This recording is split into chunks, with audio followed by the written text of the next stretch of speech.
เกิดอีหยังขึ้นกับน้องอะอายในการแสดงมือวานนี้อยู่บนเวที FC แฟนคลับลังไหลกันเข้ามาจากใส่บ่ฮู้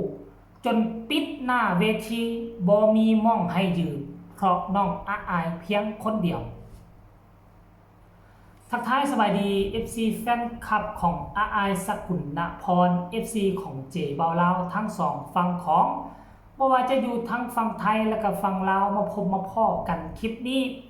มีเรื่องราวข้อมูลข่าวสารเกี่ยวกับน้องอะอายสกุลณพรลูกสาวของพ่อแม่จากฝากฟังเสียงวิหกนกพงศกรนั่นเองเมื่อวานนี้ก็ถือว่ามีงานทั้งเว้นมีงานทั้งคืนตอนกลางเว้นก็ไปขึ้นรับเชิญที่รถแห่ของเสียงวิหกได้รับเสียงตอบรับจากบรรดาแฟนๆมากหน้าหลายตาลังไหลกันเข้ามาให้กำลังอกกำลังใจแล้วสิ่งที่น่าตกตะลึงตื่นตาตื่นใจก็คือช่วงตอนกลางคืนงานคอนเสิร์ตวงใหญ่ของเสียงวิหกในช่วงขณะที่น้องอะอายกำลังแสดงจบเพลงแล้วช่วงพักเบรกช่วงทักทายแฟนๆมันเกิดอีหยังขึ้นฮู้บ่พวกเจ้าโอ้ยจนแนมบ่เห็นตัวน้องอะอายเลยอะอายอยู่ใส่บ่ฮู้เห็นแต่มือของ FC แฟนคลับเห็นแต่ใบหน้า FC แฟนคลับเต็มกันด้านหน้าเวทีและน้องอะอายก็เฮ็ดให้แฟนๆจุใจคนอยู่ไกลซ้ำใดน้องกันมือเข้าไปใส่บ่สนใจความปลอดภัยของตนเองเลยตกเวทีกระช่างแม่มันเถาะว่า FC แฟนคลับให้เกียรติเฮาขนาดนั้นยกมือแกเดเข้ามาหาน้องอะอายบ่ได้อะอายกันมือเข้าไปหาชั้นตัวบาทเนี่ยเวทีอยู่นี่ตัวน้องพี่ตัวน้องอะอายอยู่พี่แหละอันนี้คือเวทีตัวน้องอะอายลืมมาอยู่พี่แหละจนว่าเฮ็ดให้ย้ายสาบอกคนจับบ่ผิดจับขั้วแอวดึงเอาไว้แล้วย้อนไปจนสุดแขนเพื่อให้อะอายยื่นมือเข้าไปจับมือถือแขนกับ FC แฟนคลับเบิ่งแหมทุกคนน่ะเบิ่งแหมอีหยังมันจะโด่งจะดังปีนี้เจบอเรามองว่ามันเป็นปีเงินปีทองของอะอายแน่นอนฝึกฝนล่อหลอมตนเองอยู่ในวงการมาปี2ปีที่เข้า3ปีนี่แล้วในที่สุดมากผลความสำเร็จของความพยายามอดทนต่อสู้กับประเด็นดราม่ากับเรื่องราวที่เข้ามาประดังในชีวิตในที่สุดเนาะมือนี่มันก็เป็นมือของน้องอะอายสกุลพรแล้วเฮ้ยแวดวงการหมอลำนี่ถ้าผู้ใดบ่สู้แท้คนนั่นจะบ่มีวันจะเล็ดลอดผ่านไปได้คนอยู่ในแวดวงการหมอลำนี่นะโอ้ยเป็นร้อยเป็นพันแต่คนจะประสบผลสำเร็จตั้งแต่อายุยังน้อยๆแบบนี้มันหายากมีบกี่เท่าใดคนอุ๋งอิงฮักแพงอะอายเรานี่เป็นต้นที่กำลังจะโด่งดังและเป็นกระแสต่อเนื่องและจะเป็นหัวหอกให้กับวงหมอลำในอนาคตเขาเอิ้นว่าเป็นรุ่นสืบทอด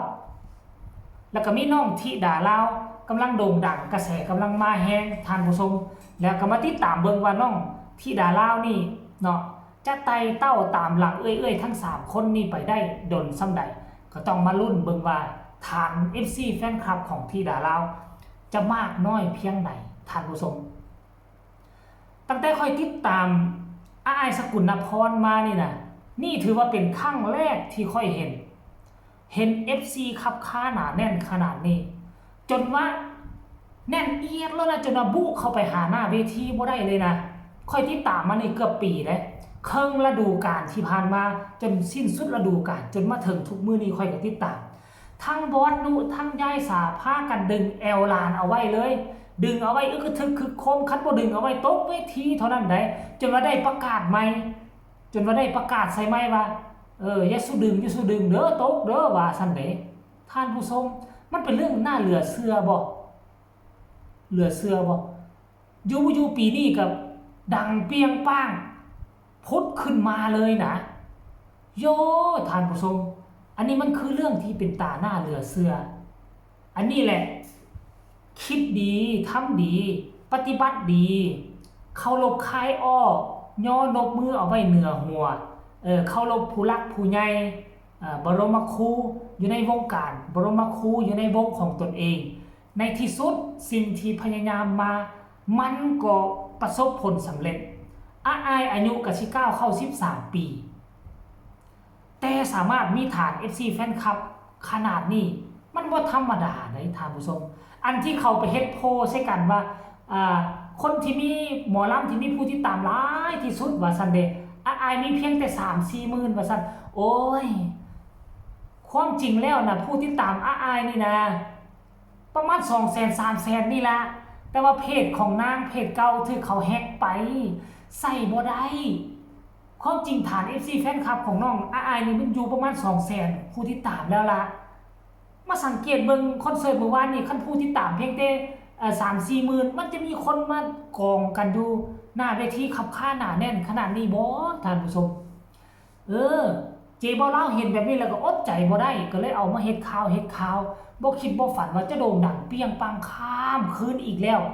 พอเพิ่นกับญานุก็คือสิมีความสุขก็คงจะหัวยิ้มเป้ยอยู่แหละท่านผู้ชมคงจะหัวอยู่แหละรายละเอียดใครอยากเห็นเนาะวิดีโอก็ให้ไปเบิ่งเนาะติดตามเบิ่งทั้งเพจหลักของเสียงมีฮกเขาเจ้าคงจะเอามาเผยแพร่อีกบ่กี่เท่าใดชั่วโมงนี่แล้วล่ะไผว่าเจบ่ลาโอ้ยเว้าแบบบ่มีหลักฐานเฮาเว้าไปซื่อจักจริงบ่จริงบ่ฮู้เห็นน้องขึ้นเวทียังบ่เห็นมีผู้ใดไปแย่มือแกได้จักเทื่อให้พวกเจ้าไปเบิ่งโลดติดตามเพจหลักของเสียงมีฮกแล้วพวกเจ้าจะเห็นว่าสิ่งที่เจบ่ลาเว้ามานี่มันมีมูลความจริงมีคนมากองกันหน้าเวทีจับมือถือแขนน้องอีหลีอีหรอรายละเอียดก็สิเอารูปใส่ทั้งหน้าปกให้เบิ่งจักข่าวนึงก็แล้วกันดังที่พวกเจ้าเห็นอยู่ในรูปนั่นแหละโอ้ยเห็นแบบนี้แล้วค่อยรู้สึกดีอกดีใจอยากให้ธิดาลาวเป็นแบบคือเด้ท่านผู้ชมอันแรกนี่ก็อยากให้น้องมีการมีงานเข้าทุกงานก่อนก็แล้วกันสำหรับว่าจะให้มีเวทียืนบ่มันคงเป็นไปบ่ได้เพราะว่าน้องสังกัดอยู่กับพอผู้ศรีวิไลจะเป็นได้แค่ศิลปินฮับเซิร์นแต่เซิร์นไปงานใดให้งานนั้นวิกแตกก็แล้วกันให้มันโด่งมันดังไต่เต้าไปคืออุงอิงฮักแพงน้องธิดาลาวก็ได้เอาคลิปนี้ก็ขอฝากฟังเอาไว้ซ้ำนี้ก็แล้วกันเด้อฝากทุกคนกดไลค์กดแชร์กดติดตามให้แน่เพื่อจะบ่พลาดในคลิปต่อไปที่สำคัญก็จะกดข้ามโฆษณาผู้ใดมีคำตำหนิติชมคำคิดคำเห็นคือแนวใดก็สามารถส่งข่าวมาได้ทั้งใต้คอมเมนต์สำหรับคลิปนี้ขอกล่าวคำว่าสบายดีบ๊ายบาย